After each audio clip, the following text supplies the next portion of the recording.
ছবিগুলো দেখেছো না, এই ছবিগুলো দিয়ে আমি একটা ভিডিও বানাবো। আর তুমি যদি আমার সাথে রুম থেকে না যাও, এই ভিডিওটা আমি অনলাইনে ভাইরাল করে দিব, তখন তুমি কাউকে মুখ দেখাতে পারবে না, না তোমার পরিবারকে, না তোমার বন্ধু বান্ধবদের। বদমাস, নোংরা, তোমার মতো একটা ছেলেকে আমি এতদিন রিলেশনশিপে ছিলাম। তোর এত বড় সাহস আমাকে লাগে তো।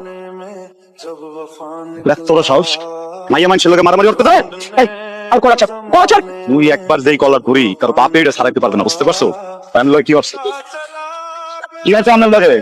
বদমাসটা আমার ছবি নিয়ে আমাকে চেন্টাই যে আমার কাজের ভিডিও বানাবে। মরেছে নো, তুই মরেছে নো। আমাদের নাম হচ্ছে সিআইডি অফিসার, মোর আপন বড় ভাই। পরে আজকে 14 শিয়ার ভাত খাওয়া নিতে দেয়। ভাই আমার ফেরত ভাই, পুলিশের কাছে দিয়ে না ভাই, একটা সুযোগ দেন ভাই। একটা উঁচা কর। হ্যাঁ এবিল লাতি মানি যার নিজে মার মার মার, ঠিকছে মার মার, আবার মার মার মার, হ্যাঁ মারতে মারতে জাতি এমন ধরে মারতে হবে, মারতে হবে। তোদের তোদের তোদের পাড়ার পাড়া গোলামের ঘর গোলাম মাইয়া মানুষের গাছ দেবে, এটা মানুষ ছিল ভাই। কালার পালো হ্যাঁ, আপনারা তো দুই ভাই না? তো দুলাভাই তো ব্যবসা করে, তাহলে সিআইডিটা কি? আরে সিআইডি কেউই না, আরে বুদ্ধির মার দিয়েছি বলেন, অত সরবে বলা।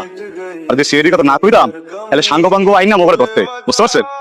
জানি ডর দেশ। আপনি ফোনেছে, হ্যালো আসসালামু আলাইকুম আম্মা। হ্যাঁ ভাই তোরা বলেছে বললে কথা দেবে আমার আছে আম্মা।